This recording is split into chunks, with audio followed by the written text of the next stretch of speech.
Very good.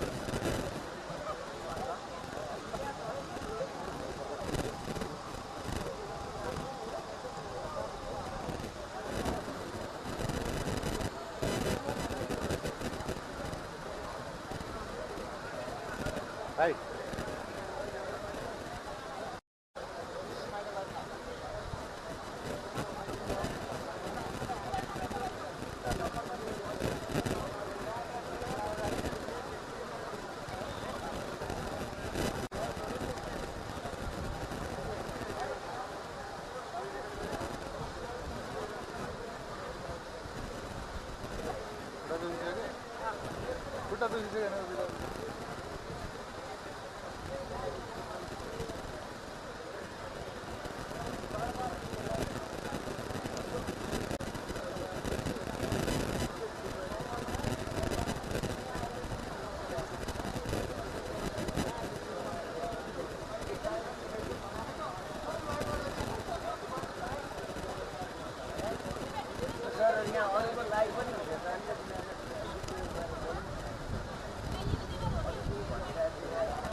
अगाडि त ठेकेला नि हामीलाई ओए ओए ओए ओए जोगिएर है ल ल अगाडि उठ्न चाहिँ तपाईँ है अगाडिको म बोल्छु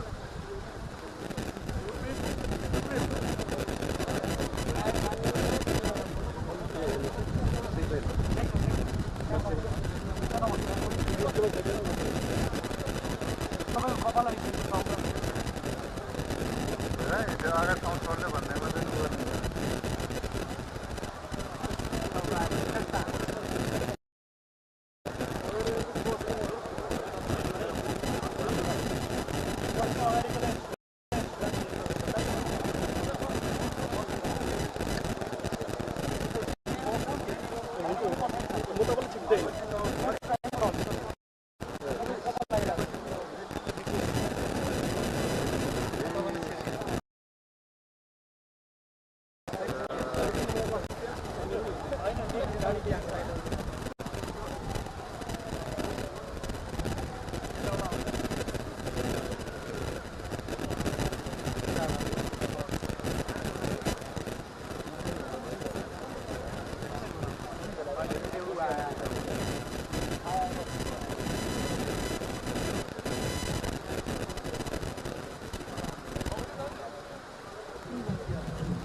मोबाइल त्यो अगाडि चाहिँ नजिकमा केटाकेटीहरू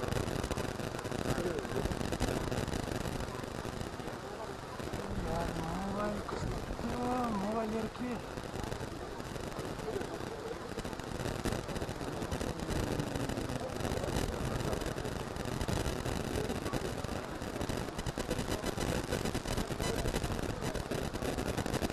photo please photo please photo please Photo please. Photo please.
माननीय सदस्यहरू, संघीय संसदको दुवै सदनको संयुक्त बैठकको कारबाही प्रारम्भ हुन्छ। माननीय सदस्यहरू, नेपालको औपचारिक भ्रमणमा रहनुभएका संयुक्त राष्ट्रसङ्घका महासचिव महामहिम एन्टोनियो गुटेरेसलाई संयुक्त सदनको तर्फबाट म स्वागत गर्दछु। Honorable MPs,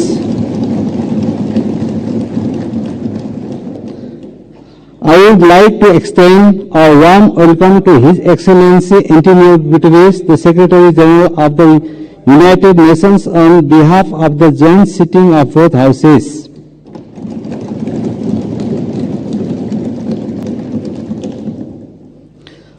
माननीय सदस्यहरू, म महासचिव महामहिम एन्टोनियो गुटेरेसलाई संघीय संसदको दुवै सदनको संयुक्त बैठकलाई सम्बोधनको लागि अनुरोध गर्दछु। Honorable MPs, I would like to request His Excellency Antonio Guterres to address the joint sitting of the both houses of the Federal Parliament.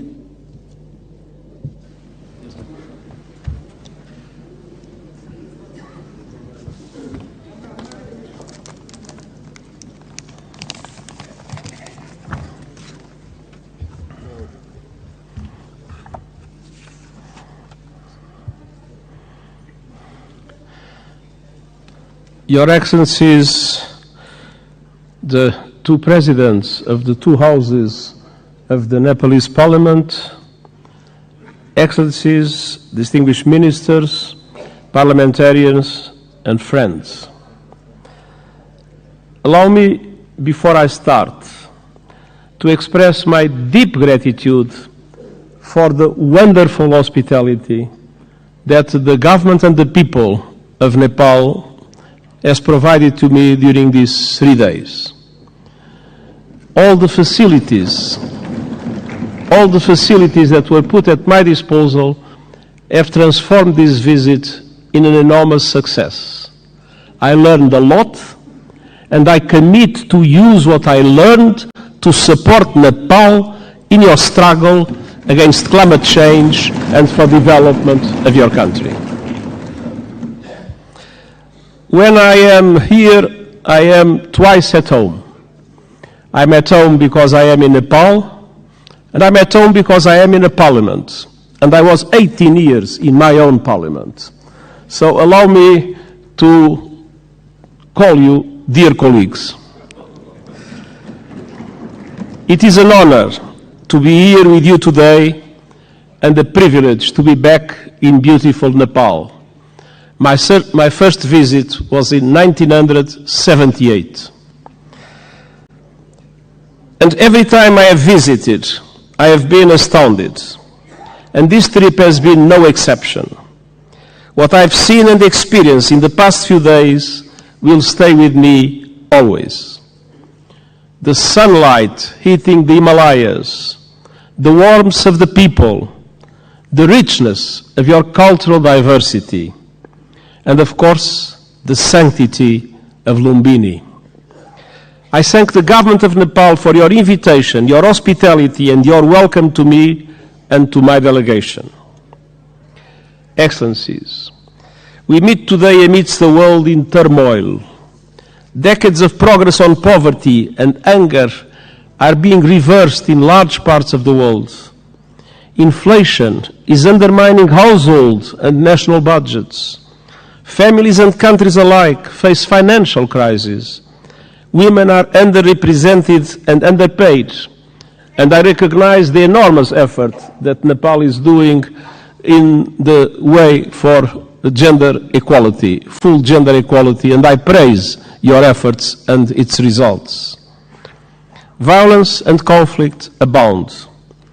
While the conflict in the Middle East is thousands of miles away, Nepalis were among the many victims of Hamas' brutal attacks in Israel. I send my sincere condolences to the families of the 10 Nepalese students who were killed and express my best wishes for the safe return of Mr. Bipin Joshi, who is missing. Distinguished parliamentarians, as geopolitical tensions rise, global divisions are becoming deeper and more dangerous. and smaller countries fear becoming collateral damage in competition between the great powers. And climate catastrophe is accelerating with a deadly force. In responding to this crisis, the world could learn much from Nepal. This country is a promoter of peace, a champion of multilateralism, and a staunch supporter of sustainable development and climate action. Nestled between two great powers, you have forged your own paths to safeguard your sovereignty and your independence. And your journey over the past 20 years has been wonderful to see. A new republic with a new constitution has the UN Charter at its heart. You were quick to embrace the Sustainable Development Goals and are making progress on many of them, independently of the difficult financial conditions that developing countries face in today's unfair world. Your country has successfully calmed the storms of conflict and moved from war to peace, a process the United Nations has been proud to support. Dear parliamentarian colleagues, Nepal does not stand still. Your dynamic story of progress continues today. Your graduation from least developed country status is imminent, and the United Nations is committed to supporting a smooth transition. And you are preparing the final stages of our Nepal-led peace process, healing the wounds of war through transitional justice. A process to bring peace to victims, families and communities haunted by questions and scared by injustice, and help put the past to rest. Transitional justice can play a vital role in securing lasting peace, but we all know it's not easy. By nature, it's a delicate and complex process. We know that transitional justice has the greatest chance of success when it is inclusive, comprehensive, and has victims at its heart. When it centers on truth, reparation, and justice, when women participate fully, and when all victims of human rights violations can find meaningful redress. And I welcome efforts here in Nepal to drive progress and find solutions in this regard. And I want to tell you are not alone. The United Nations, respecting the Nepalese leadership of this process, stands ready to support you with your victim-centered process and its implementation in line with international standards, your own Supreme Court's rulings. The United Nations and Nepal are old friends. Our cooperation runs deep. Nepal has long been a cherished member of the UN family and a powerful voice for developing countries, most recently as chair of the Least Developed Countries Group.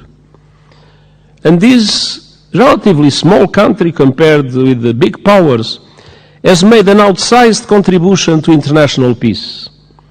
Of all the countries on earth, Nepal is the second largest contributor of troops to United Nations missions, military and police.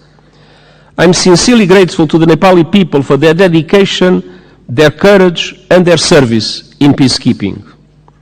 And I would like to take a moment and ask for one moment of silence to honor those Nepalese who have lost their lives serving under the blue flag.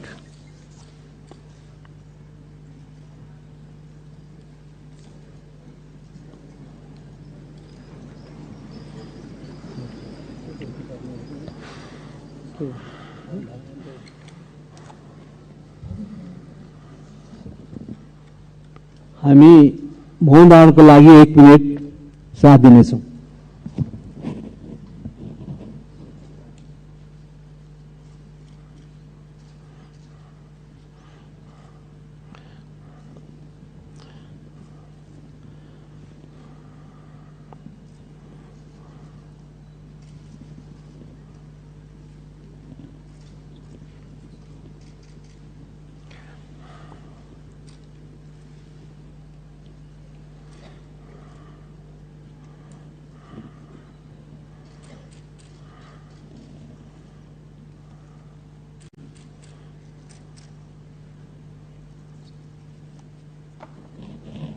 Thank you. Their memory will never be forgotten, and the United Nations is proud of the exceptional contribution of Nepalese soldiers and police officers in our peacekeeping missions. Dear parliamentarian colleagues, on climate action, Nepal is a frontrunner. You are on target to reach net zero emissions by 2045. Thanks to extraordinary reforestation efforts, trees now cover almost half of the country. And you are one of the pioneers of the Early Warning Systems for All initiative, which aims to protect every person on Earth by 2027. Yet global crises are hitting Nepal hard, as they are developing countries around the world. The lingering effects of COVID-19 pandemic, inflation, and above all the climate crisis are threatening hard-won development gains and squeezing the funds available for investment. Nepal contributes a minimal fraction of a percent, 0.000%, to global emissions. But monsoons, storms, landslides are growing in force and ferocity, sweeping away crops, livestock, and entire villages, decimating economies and ruining lives. In August, landslides caused by heavy rains caused devastation and killed scores of people. And glaciers are melting at record levels. I was a witness. Nepal has lost close to a third of its ice in just over 30 years. The effect is devastating. Swollen lakes bursting, rivers and seas rising, cultures threatened, and mountainsides exposed, inflaming the risk of landslides, and avalanche. Threats will continue mounting. Himalayan glaciers provide fresh water to over 1 billion people. As they shrink, so do river flows. In the future, now we have too much floods, but one day in the future, Himalayan rivers like the Indus, the Ganges, and the Brahmaputra will have their flow severely limited. Combined with saltwater intrusion, that will decimate deltas in this region and beyond. That could mean low-lying communities and for water and land. Asian countries might become, in the future, parliamentarian colleagues. What is happening in this country as a result of climate change is an appalling injustice, and the searing in developing countries and climate action must be in developing countries and climate action must be implemented. I urge leaders to act on climate without delay, with the biggest emitters leading from the front. All countries must put the acceleration agenda I propose into effect to limit the rise in global temperature to 1.5 degrees Celsius. And they must make COP28 count with a strong outcome building on the so-called global stocktake. And we also need to deliver climate justice. Developed countries must honor the promise of $100 billion a year to support developing countries in climate, and double adaptation finance as a first step of devoting half of climate finance to adaptation. Investment in the resilience of communities, in the resilience of infrastructure is today a must, because climate change impacts are not a problem of the future, they are felt today by the populations, and it is today that developed countries must support countries like Nepal to do the necessary investments in that regard. The most vulnerable must be at the center of efforts to build climate resilience. And all parties must operationalize the landmark loss and damage fund at COP28 this year. There is loss and there is damage. You can see it in Nepal. There must be a compensation for it. The Nepalese people depend on it. For families that have lost their home to storms, for communities forced to abandon their villages by rising rivers, loss and damage is not a negotiating point or a bureaucratic abstraction, it is a lifeline. Dear parliamentarian colleagues, Nepal has long been a friend to the international system, and today their system is in dire need of refresh, revitalization and reform. The world is in a state of flux. It is moving towards multipolarity, and that is a good thing. A multipolar world provides new opportunities for leadership and balance on the global stage. But this new dynamic requires strong multilateral institutions to maintain peace. History shows us that. At the beginning of the 20th century, Europe was multipolar, but without strong multilateral institutions, it descended into war that engulfed the world. That is not a risk we can take. We need strong international reformed institutions that reflect the realities of today. But ours, like the Security Council or the Bretton Woods system, mirror the world in which they were founded almost 80 years ago. They correspond to 1945. They do not correspond to what is the world in 2023. That must change. Developing countries must have far greater representation in international institutions. I have called for reform of the outdated United Nations Security Council, and I have proposed measures to reform the global financial architecture so that it better represents developing countries and responds to their needs. And these proposals are gaining traction at this year's United Nations General Assembly, and of course, there is always the resistance of those that benefit from the present unfair systems. The United Nations Summit of the Future next year is an important chance to push further progress, and I count on Nepal's support to help make the change we need a reality. Dear parliamentarians, creating the institutions and tools we need to address new threats and to seize new opportunities.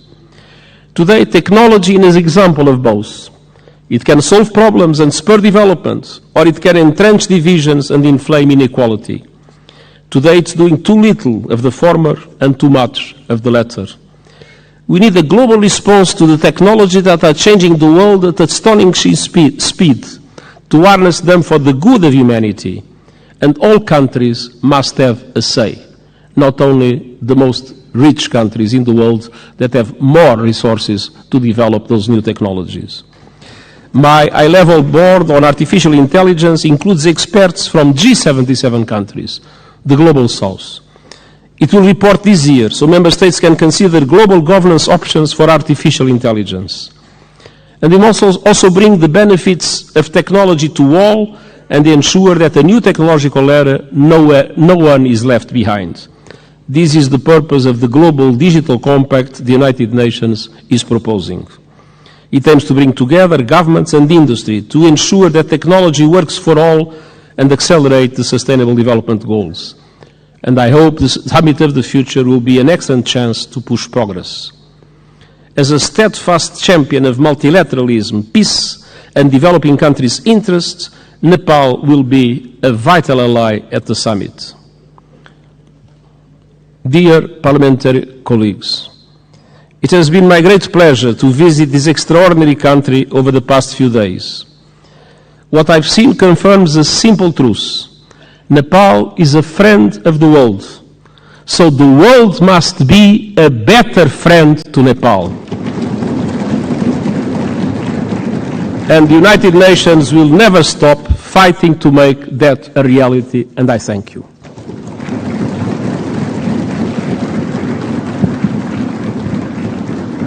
अब म महामहिम Antonio गुटेरेसलाई आसन ग्रहण गर्न आग्रह गर्दछु. Now I would like to request His Excellency to be seated. माननीय सदस्यहरू, संयुक्त राष्ट्रसङ्घका महासचिव महामहिमबाट आज संघीय संसदको दुवै सदनको संयुक्त बैठकलाई भएको सम्बोधनप्रति निम्नलिखित धन्यवाद प्रस्ताव प्रस्तुत गर्दछु. धन्यवाद प्रस्ताव. संयुक्त राष्ट्रसङ्घका महासचिव महामहिम एन्टोनियो गुटेरेसबाट नेपालको संघीय संसदको दुवै सदनको संयुक्त बैठकलाई गर्नुभएको सम्बोधनको लागि संयुक्त सदनको यो बैठक महामहिमप्रति धन्यवाद ज्ञापन गर्दछ.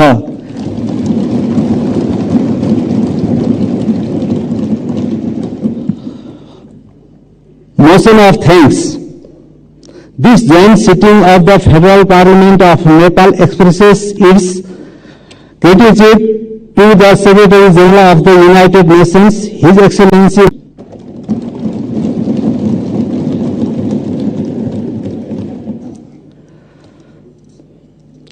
माननीय सदस्यहरू उक्त धन्यवादको प्रस्तावलाई सहमति जनाइदिन म आग्रह गर्दछु।